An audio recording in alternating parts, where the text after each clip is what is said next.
for the Power of Mindfulness webinar, then you're in the right place. If I haven't met you before, I'm Carla Pascoe, and I am here because I love to share things that have worked for me and things that I really feel like could enhance your life and what you're looking for. So we may have some people join as we get going, but I don't want to hold anybody up, so I want to get started on time. For today, we're going to talk about the power of mindfulness.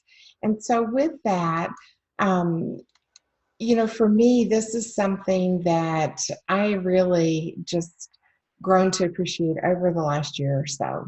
And so I want to share with you what has worked for me and things that I've read about and learned, and how you might be able to incorporate some of these simple practices in your life to get a little bit more enjoyment of day to day and being present in the now so that you can really appreciate those things. So we're going to go ahead and start with our content. I always like to start with my why and why I'm doing what I do. I enjoy being a trainer. I've been recently certified as a Jack Canfield Success Principles trainer.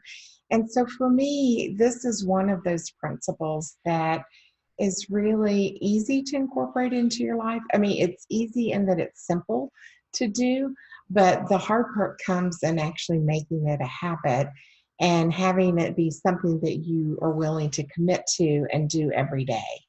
So with that, I like to share what are some of those basic principles that we can all incorporate. And this is one of them. I think it's so important to be present with my kids. As you can see, these are my three goofballs, my husband and my two girls. And for me to try being a mom that's present with her teenage daughters who don't always want to spend time with me. So when they do, I need to be in that moment and available for them to hear what they want to talk about and to have a better understanding of what's going on in their life. I think being more mindful and in the present, that we're able to really better appreciate the things as they come along in life, and then better able to handle the stressful times when things aren't so easy. And we all know that happens. It can happen daily, can happen periodically. But however it is, if we have a practice of mindfulness and then being more present to enjoy the moment that we have with the people who mean the most to us, then we're going to get more out of life. So those are my three reasons that I do what I do, and hopefully to be a role model to them as well, that having a mindful practice can really help them as they encounter life stresses as they're growing up. So I am going to turn off my camera so that you're able to see the slides without a distraction from me. There is a chat feature, so if there's any difficulty with technology or if you're not hearing me or anything, please feel free to let me know. You can just type a message and I'll check that periodically. So, all right, so we're going to talk now, exactly what is mindfulness. And really, it simply is just being aware of what's happening right now, just in the very present moment. Mindfulness in theory is extremely straightforward. And as I was saying, it's not complicated. It's a simple practice of being fully present and fully aware. And so once you have that practice of being more aware and in the moment, you're able to engage with one's current situation or environment and what's going on around you, but not be distracted by other things that are not as important. So as we've had a few more people join, just be sure and chat any messages if you're having any difficulty hearing or seeing the slides. Because I have turned my camera off for now so that you can just focus on the slides, and then I'll come back on camera as we get toward the end of this. And this presentation will be about 45 minutes, and then we'll have some time if anybody has any questions. So as I was saying, mindfulness is really straightforward.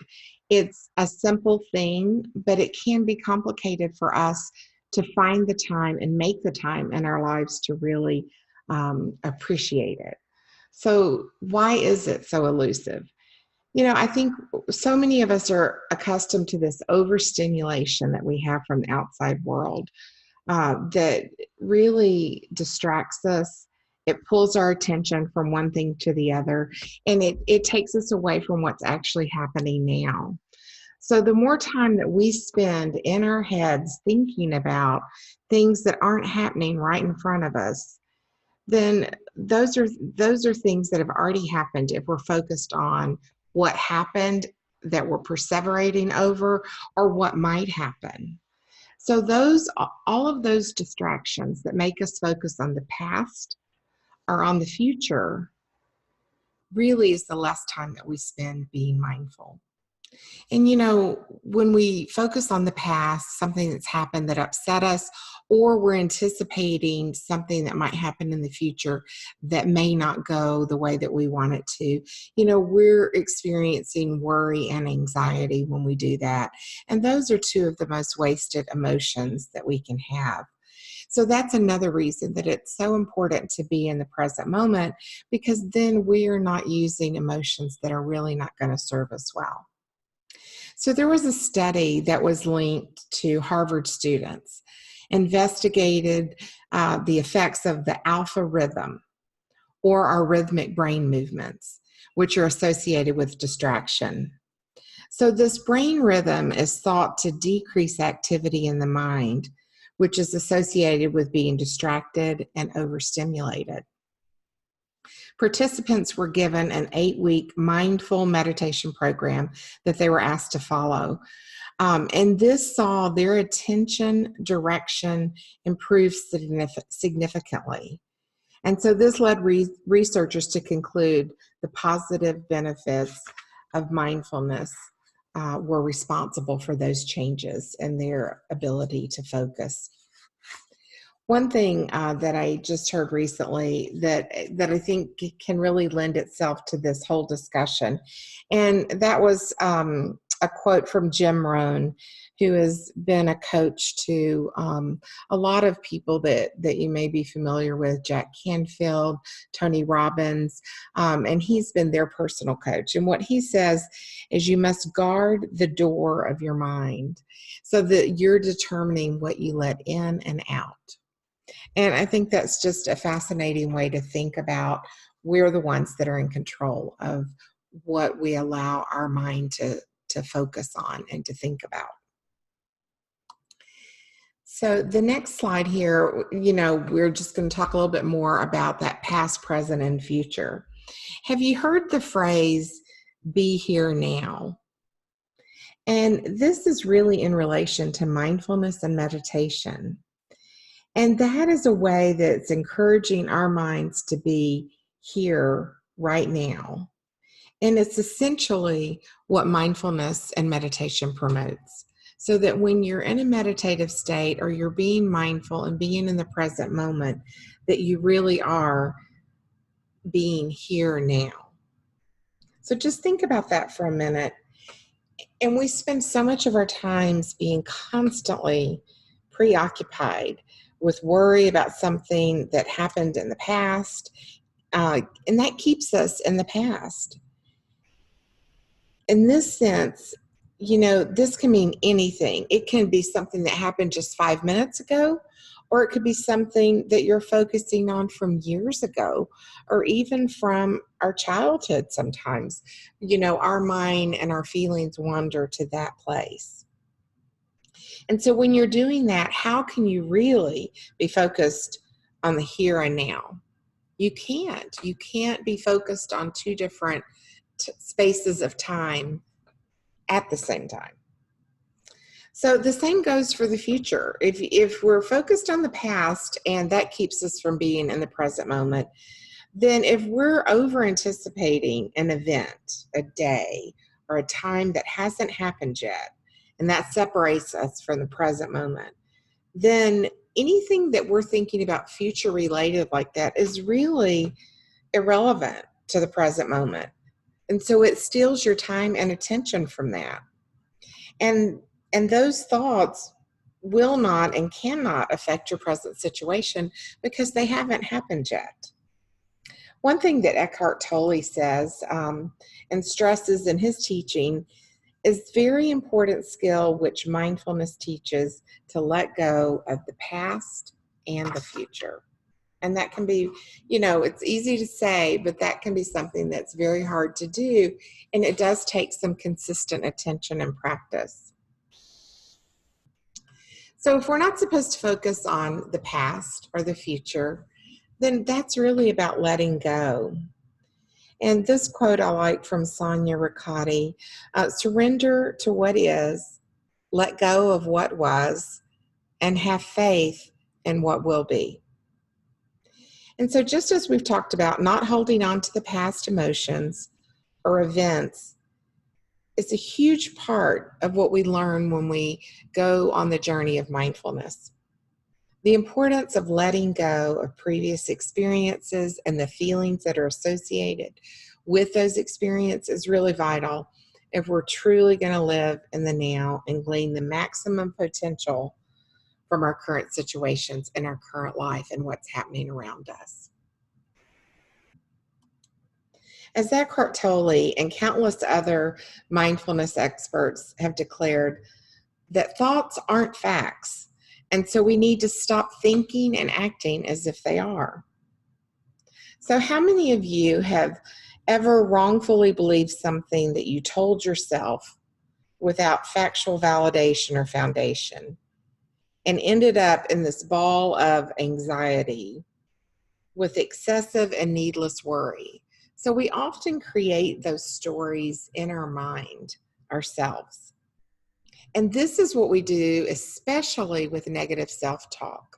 So we start telling ourselves stories and we start believing it. And that causes emotions that can take us in a lot of different places. But the main thing that it does, it takes you away from the here and now and being present and being able to enjoy life in the moment. So letting go, obviously, is something that can be a very difficult skill to master. Our minds can be very powerful, and they're particularly good at convincing us of something that has happened and that we need to let go of, that we know it's not really truth, but we've allowed ourselves to go down that path and believe it. So whether it's letting go of a feeling or a need to be busy, sometimes we just want to busy ourselves with things and we get sort of addicted to our minds being busy and racing. But we need to stop and we need to think about that and let go of that as well. Whether it's a person, place, experience, whatever it is that you need to let go of so that your mind can be quiet and be in the moment, those things are all, what's really key to mindfulness. So, I don't think you really need statistics to know that anxiety, depression, and other forms of mental illness have really become prominent and seem to be on the rise in recent years. Suicide is increasingly reported and being seen at a much younger age than what we used to experience. And those trends and the fact that mindfulness does seem to work effectively against them is a huge reason that people are starting to express more and more interest in learning how to be more mindful and how to live a more mindful life. So how does it help? Mindfulness calls our attention back into the now. And so when we talk about symptoms of anxiety, as we've discussed, whether it's preoccupation with past things that have happened in our life or potential future events that really haven't happened yet, but we're anticipating that.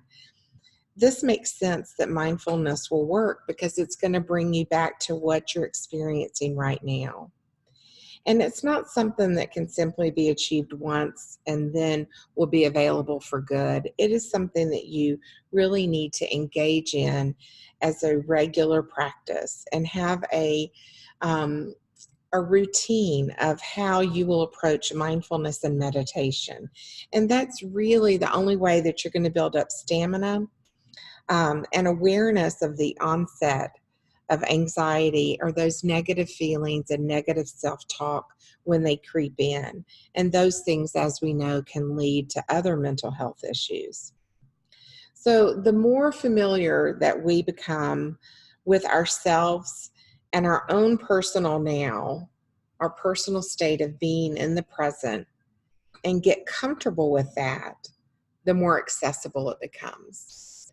And like I said, mindfulness in and of itself is a simple thing, but the practice of doing it and making it part of your routine, making it important, is what is going to lead to those benefits for mental health and being able to handle anxiety and stress as they creep in.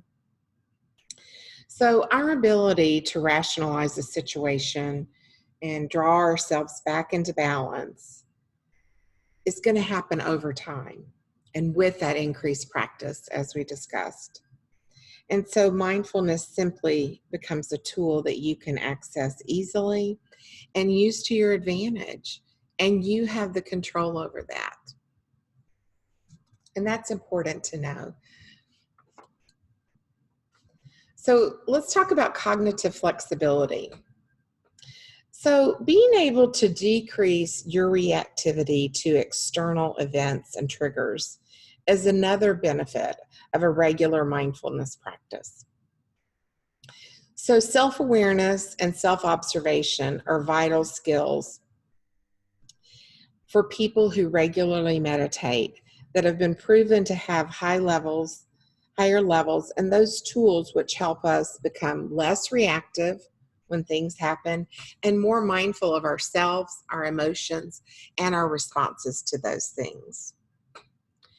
Cognitive flexibility also refers to our ability to more effectively switch between concepts and ideas.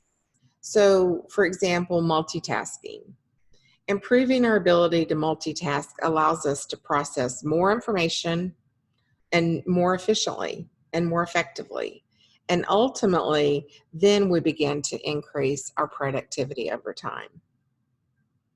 So all of these things can be impacted by having a mindfulness practice and awareness of what's happening with you at any moment, as far as how you respond and react to things around you.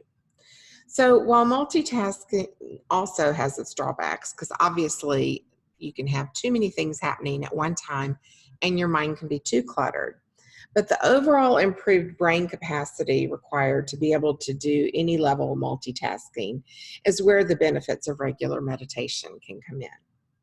So think of it as being better able to handle overreactive thoughts or even irrational responses that we may have. And I'm pretty sure we probably all have experienced that, or we know someone that could benefit from that. One of the teachings that Jack Canfield is known for is an equation that's E plus R equals O. And that it means event plus response equals your outcome. Things happen in life, events that we can't control. And then, but what we can control is our response to that. And often what happens is people react and can react in an emotional way that's not in a positive or productive way. And then that can contribute to the outcomes that they get or how they view an event. So again, with mindfulness and being able to really be able to be in the present, aware of yourself and your reactions, you're going to better be able to influence the outcomes that you have in life based on events that you don't have any control over. So slowing down, this is a really easy way to incorporate some mindfulness, some small practices in everyday life. It's just simply to slow things down. You can slow down when you're eating. and enjoy the food that you're eating more and taste it more and, recognize that as it's happening. The other thing is when we're walking around, whether it's at work or school or the grocery store, just slow down and take notice of what's in your surroundings. And then, as we talked about the E plus R equals O, being able to slow down and respond to things rather than having quick reactions. So, really, whatever you're doing throughout your day, and we all have busy days and over scheduled calendars and so many expectations that are put on us, but even just slowing down throughout your day, whatever activity you're involved with, challenge yourself to do this and to observe at least one new thing every day. And you'll be amazed at how much calmer you'll feel. And then also the things that you wouldn't have noticed otherwise. So when we slow down, we automatically become more mindful and our attention gets more focused on the task at hand and what we're actually doing in the moment.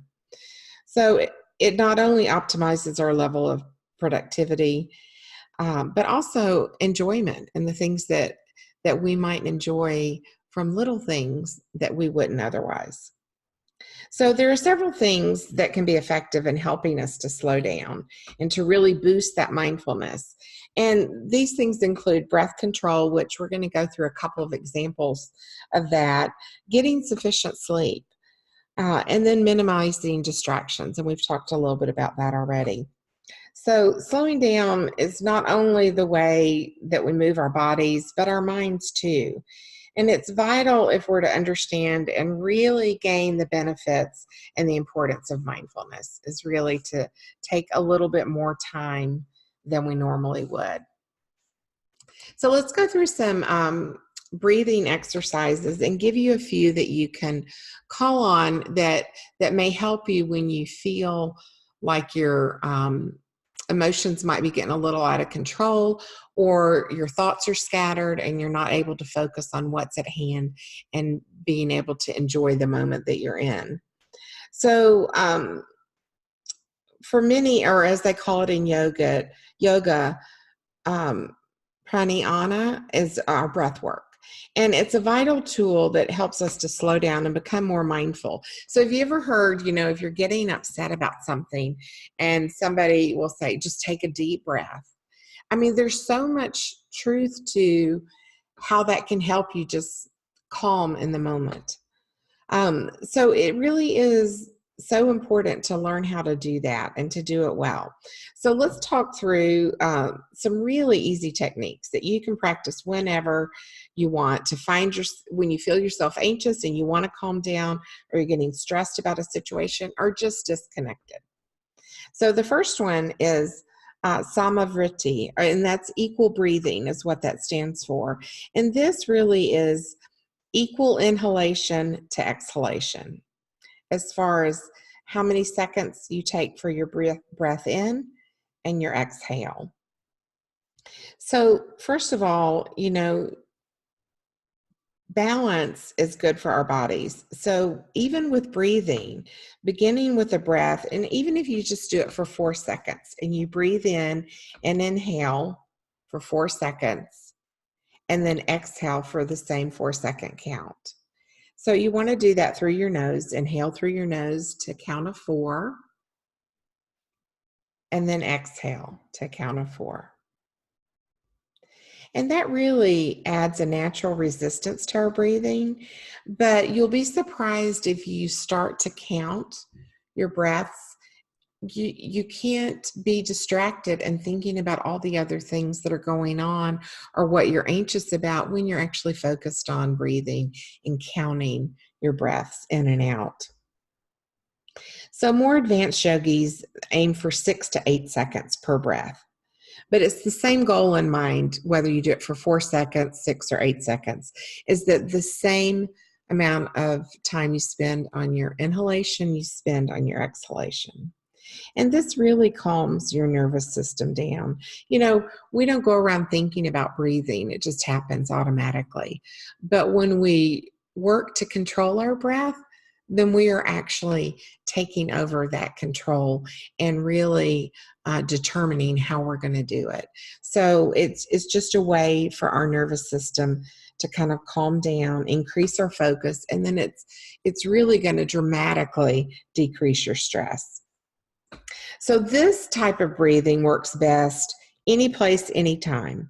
But there's one technique that's, especially effective before bed. So if you're somebody that has trouble sleeping, this technique can help take your mind off of racing thoughts or whatever might be distracting you from your sleep. I know even for me, just last night, I woke up in the middle of the night, started thinking about things I needed to do, and it doesn't take very long and your mind starts racing. And I had to do this, just lay still and just counted my breathing in and out, and I was able to drift back off to sleep. And I can tell you, before I really began more of a mindful and meditation practice about a year ago, if I would have woken up during the night, I would have been awake for hours and my mind would have been spinning. I would have had to get up and make lists. And then it takes you forever to kind of settle yourself back down to go to sleep. So for me, even just the simple breathing in and out, counting your breath, time, even that can help you calm down enough to kind of get back to sleep. So the next breathing technique is an abdominal breathing technique. And this is great for opening up your airways and expanding your lungs, as increased oxygen flow to our brain is obviously going to affect our alertness. And I think we've all probably heard that. And then over time, you might actually be able to increase your lung capacity as well. So this one is done with one hand on your chest and the other hand on your belly. And you want to take a deep breath through your nose, and you want to ensure that your diaphragm inflates with enough air to create a stretch of the lungs. So you're going to feel your hand that's on your abdomen rise, and you're going to know that you've taken a good full breath. And the goal is to do 6 to 10 really deep, slow breaths per minute, and to just slow your breathing down. And to do that for 10 minutes each day to increase your immediate reduction in heart rate and blood pressure. It's going to help all of those things. So you want to keep it at 6 to 8. If you keep doing it for about 6 to 8 weeks, then you're really going to see more of those benefits that will stick around for longer. But if it's something that you just want and you need to kind of relax yourself, but it's something that you might want to, try periodically throughout the day. And this is one of those that they say works best just before a stressful event. But, some people walk around in a stress state all the time. So it may be a little bit hard for them to begin to control the breaths. But when they finally do, they will realize how much it brings all of that stress level down. All right, so there's one more, and this is called Nadi Shodhana, and this is for alternate nostril breathing. So this is another yogic breathing technique, and this one uses alternate nostril breathing, which is really going to equalize the amount of oxygen received in both sides of the brain.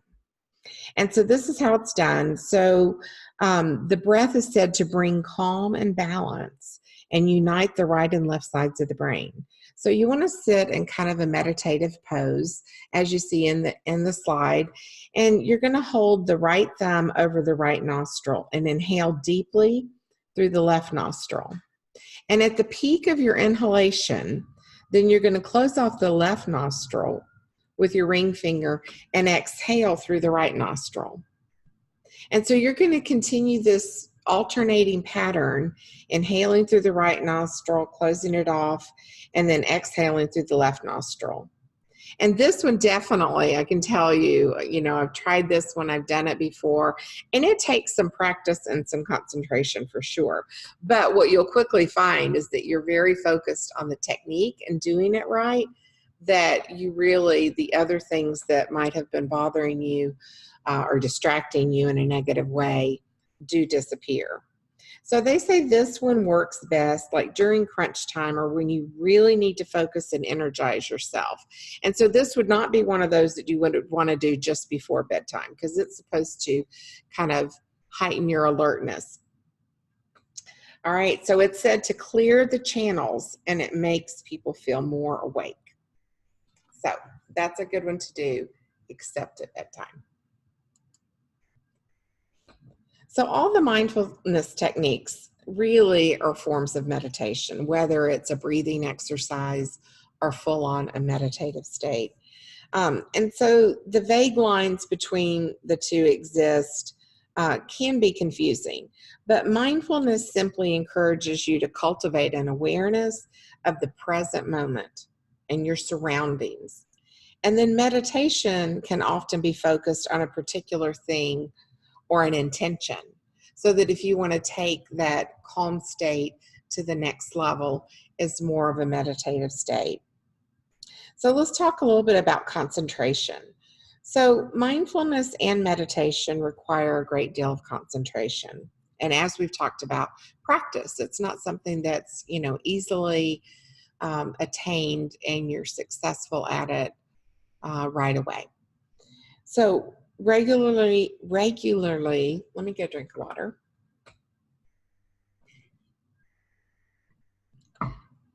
Regularly entering states of deep concentration and meditation ultimately prove our overall capacity to concentrate. So if you've ever noticed or heard, intellectual people, successful writers, researchers, successful entrepreneurs, they usually have an avid meditation and mindfulness practice. And that is something that you just hear over and over with people. And it's not unusual to hear that as a common theme. I don't know how many of you may have watched the U.S. Open over the weekend. I didn't see it, but my dad called me to see if I had seen the result. And so a Canadian named Bianca Andreescu, I believe is how she pronounces her last name, she defeated Serena Williams. And she's 19 years old. And so his whole point in telling me was that my girls needed to get involved in tennis and forget gymnastics and soccer because she won $3.8 million by winning the U.S. Open. And I told him, I said, I'm going to read about her and share it with my girls. But I said, I guarantee you she has a practice of visualization, affirmations, meditation. There's going to be some practice that she does as a routine that's prepared her for those matches and for that win, and that she's seen it happen before it actually occurred. And so sure enough, I read an article about her the next day, and she practices yoga and yoga, meditation, and visualization. And she's been doing that since she was a young teenager. And so even though she's only 19, she's been practicing this for years. And so for her, she visualized going through points in the match which she thought might be difficult to defeat Serena Williams. And so she said that very morning she did a visualization meditation where she envisioned getting through the match and winning. And another side note that I thought was really interesting about her, she also, when she was I can't remember. I think she said she was 15. She wrote herself a check for the amount that she wanted to win when she won the U.S. Open. And she said she actually won more than what her check was. But it's just an interesting practice. And you hear of this with athletes a lot as well. So we're going to move on a little bit and talk about neuroscience and mindfulness. So neurobiology involved in the process of mindfulness has caught the eye of many scientists eager to learn about the benefits. So they found countless instances of improved brain function and newly formed neural pathways as a result of meditation and mindfulness. Therefore, scientifically proving that mindfulness can change the way that your brain works. I find that really fascinating and exciting to know that we actually have some control over that for ourselves. So, from cognitive to behavioral improvements, concentration to productivity, as we've talked about, all of that can increase. So, there's no denying that this practice is a wonderful way to change the way that you think, but also to really be able to enjoy life more. So, mindfulness, yoga, and meditation are often associated, or what you'll find is that people that practice one practice all. And they really deal with similar intentions to bringing the body and mind back into a state of balance and presence. So, it's almost standard procedure to include elements of meditation and mindfulness within a yoga class. But both mindfulness and meditation can be taught independently of yoga. So they don't have to go together, but you will often see them mixed together. Both practices really concern themselves with cultivating an awareness. So, yoga is more about your awareness of your body and your body movement, and meditation is about your awareness of your mind. So I'm sure you'll understand that combining the practices can make for an extremely effective method for obtaining, that heightened self-awareness that we all would like to have, and that clarity and focus. So cultivating mindfulness, I'm so sorry, during a yoga practice is really a great way to start basic mindfulness. And as the movements of your body, they always start to draw on an awareness. And when you find your mind wandering, but mindfulness in everyday life is really something that's a similar focus and an awareness for you to kind of bring that presence of your mind back into the present and knowing what's happening around you. So mindfulness in kids, I think this is a fascinating topic. It's so important for kids and teenagers to learn as a skill that not only benefits their concentration and potentially helps with behavioral issues, but it increases their self and body awareness, compassion, and understanding. So when mindfulness with kids, when it's combined with yoga, it's proven to actually decrease symptoms of ADHD. And breath work is known to be particularly effective in combating behavioral issues as well. So it's no wonder that it's becoming more and more popular in schools with numerous studies that are proving, multiple benefits that can be seen when you have either a practice of mindfulness or yoga as part of the curriculum. I would certainly love to see this incorporated in my kids' school. Jack Canfield tells a story about speaking at a school where meditation was part of their daily practice. And he was just really inspired and struck by the students and how they carried themselves, how they spoke with each other, how they discussed their feelings. And he, overheard an exchange between a girl and a guy, and he was like poking fun at her and making fun of her a little bit, and she was able to say, when you do that, it really bothers me, and here's why, and kind of was openly sharing her feelings about that behavior. And he said just witnessing that and seeing the way in which people were able to confidently talk about how they felt and how they preferred someone not to treat them. And the person's response was, "Oh, okay, sorry about that." And then they just went on about their day. But he just said he knew that all of the interactions that he saw that were similar to that really had to go back to them having meditation as part of their daily practice. The workplace is another place that really is great to incorporate these practices. We want the best for our kids and we want them to have exposure to this. But those same things that benefit them would benefit us as adults in the workplace.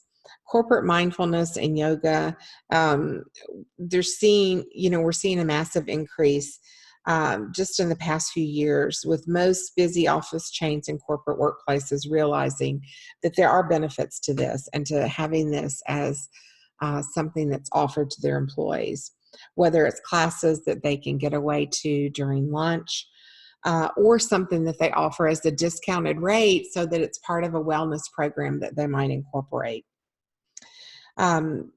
It's just a perfect way for people to be able to focus more at work, be more productive, but then it gives them personal benefits as well.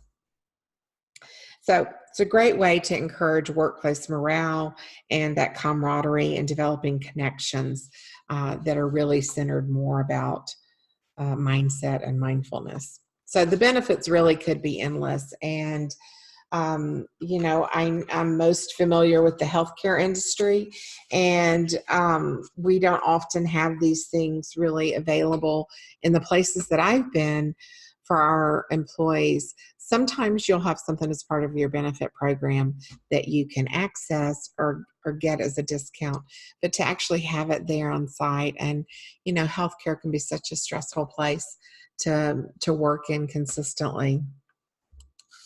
So another benefit that we're going to talk about is confidence.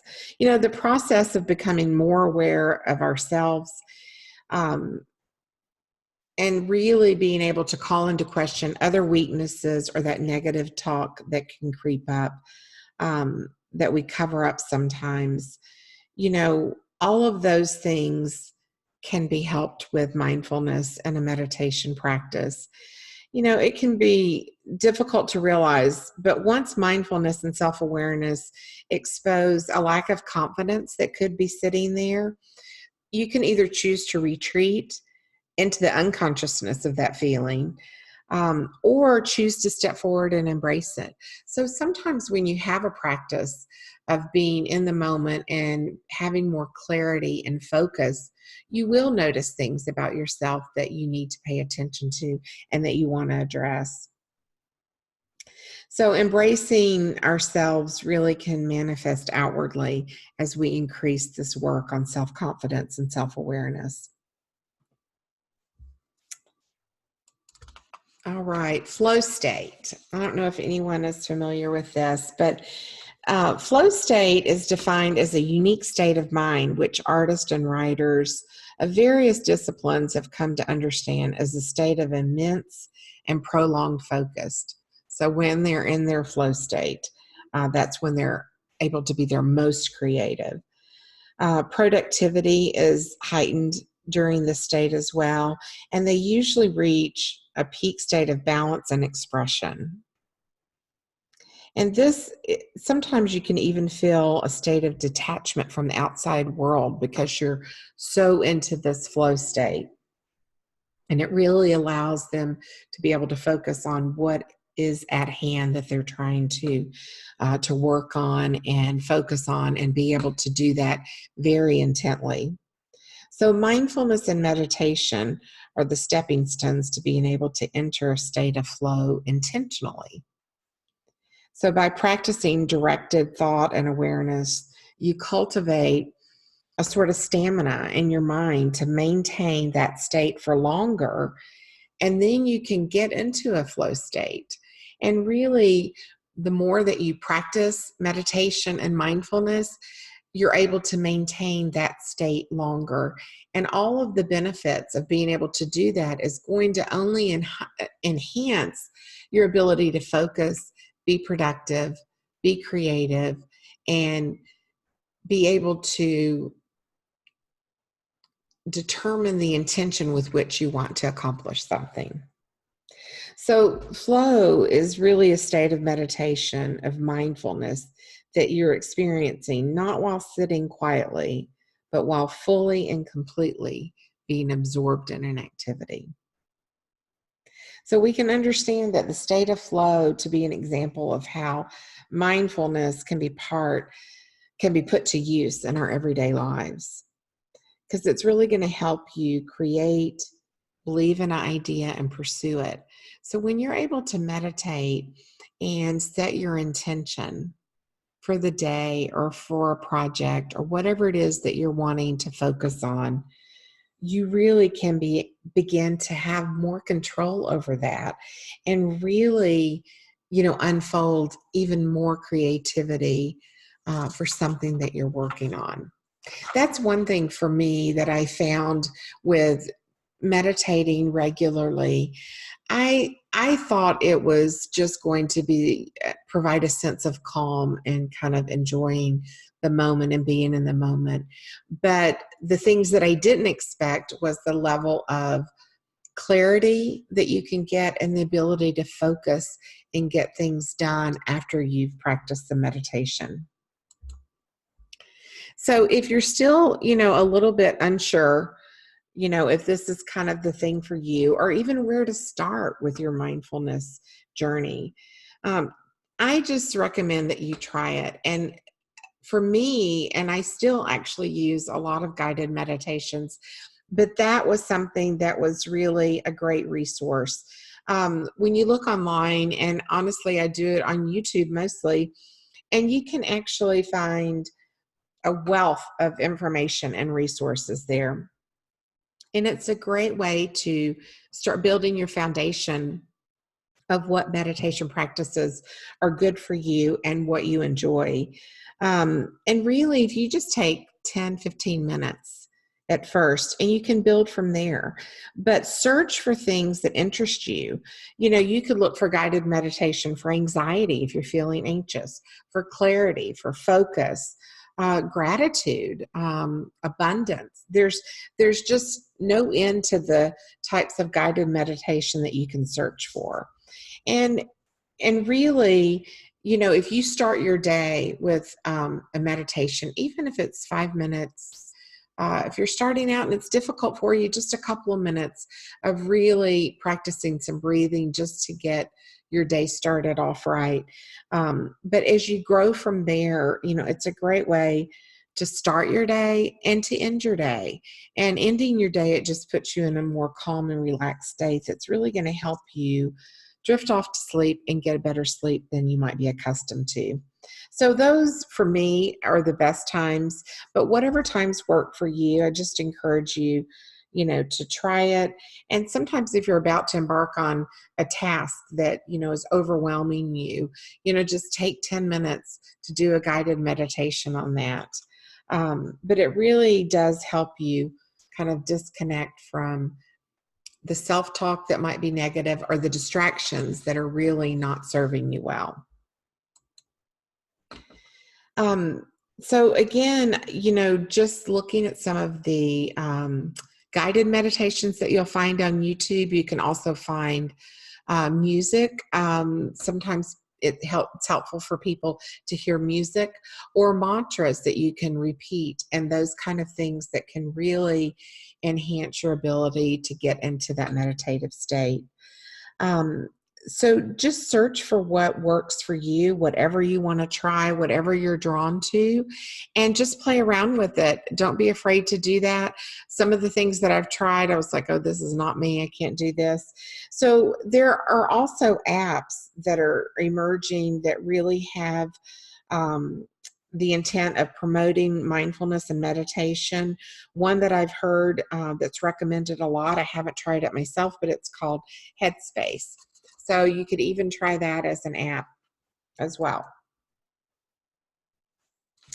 So again, I say start small, 5-10 minutes a day, and gradually increase from there. When I first did it, I would do 10 minutes, and that was about all I could do without my mind wandering. One thing, an analogy, that I've heard and is helpful to me, when you're trying to meditate and, you start thinking about something that you need to do later in the day.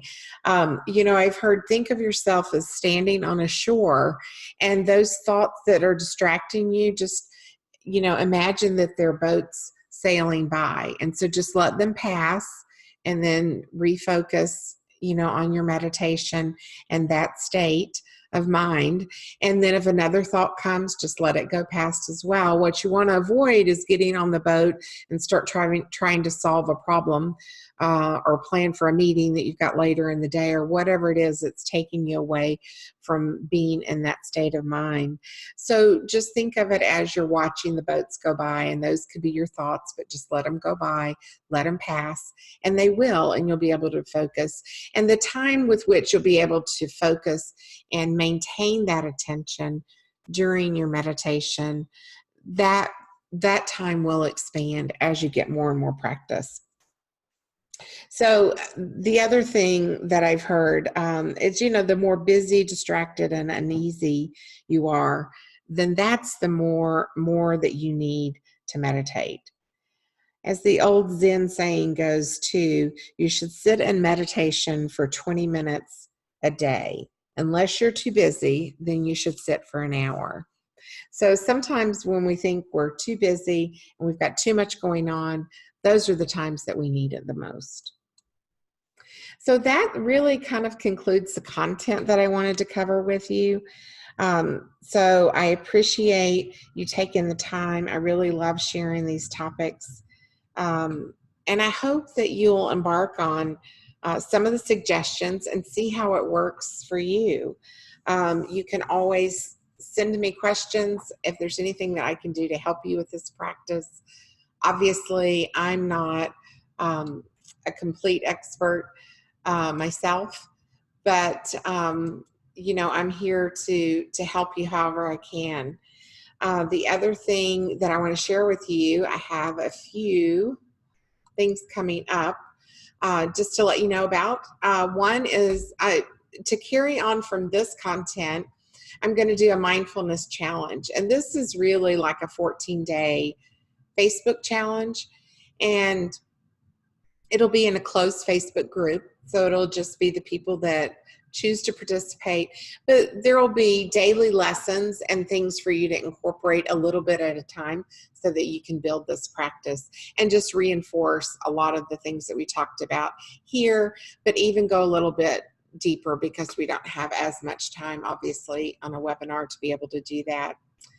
And again, you'll be part of a closed Facebook group if you choose to participate in that.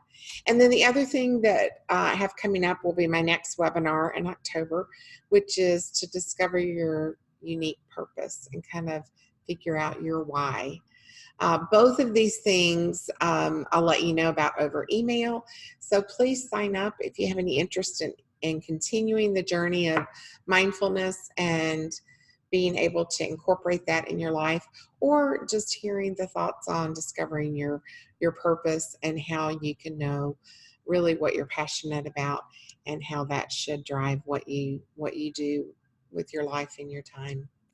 So I thank you again for being here. I really appreciate it.